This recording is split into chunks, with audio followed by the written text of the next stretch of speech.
Let's see. Can I speak, Peter Cass? Can you speak a little bit about synchronicities?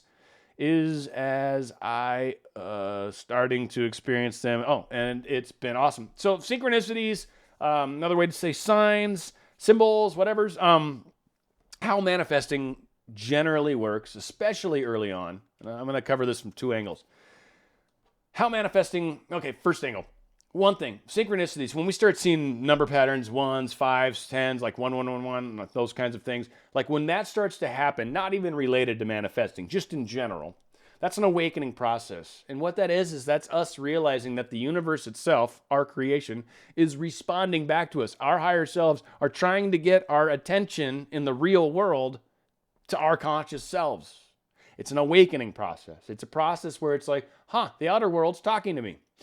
From that, generally, it leads into a deeper discovery of why. And then you get people like Neville Goddard, for example, and they talk about how what we think about and focus on is what gets pushed out, right? It's what the masters have talked about. What we've got going on inside of ourselves gets actually pushed to the outer world. Now, that's been given all sorts of fun little nomenclatures. Goddard calls it the world as you pushed out. A lot of people have called that everyone as you pushed out, and there's all sorts of variants that have spun around. But ultimately, we're projecting onto a screen, seeing it flash before us, and that movie's our movie. We're the director, we're the actor, we're producer, we're all of it.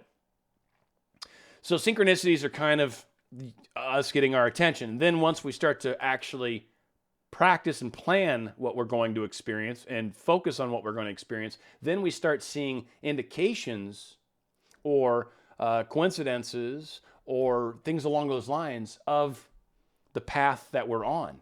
And that's why I did a video not long ago where, trust the small things, or the small wins, I think is what I called it. If you want to search for it on my channel, to trust the small wins.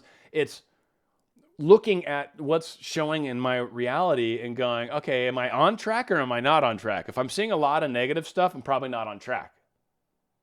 If I'm seeing a lot of synchronicities that remind me of the person I love or the company that I want to go work for, suddenly I'm seeing its name everywhere, or suddenly I'm seeing wealthy people everywhere, or I'm finding out about different tax havens or different ways that I can invest or whatever, right? Like all of a sudden you're finding out stuff that would imply that you're going to have a larger amount of income.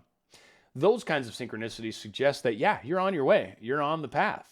And it's really cool. And so when we consciously take ownership of the movie that's playing in our movie theater and finally decide that I can change the tape anytime. Oh, really? Like, I don't have to live this crappy life? Are you kidding me? Right? The second we figure that out, it is amazing. And we suddenly take ownership. And from that point, you totally start seeing things in your life. People call them signs, people call them symbols, people call them synchronicities, people call them coincidences. It's us creating stuff that we're intending to create, and it's just showing ourselves little what do they call them, goose eggs, right? Little Easter eggs, that's what they call them, like in software and stuff, like when you play in a game and there's some little you went into this weird room and you found like this really cool thing that nobody else knows about. It's an Easter egg. You're giving yourself little hints and clues along the way to help yourself.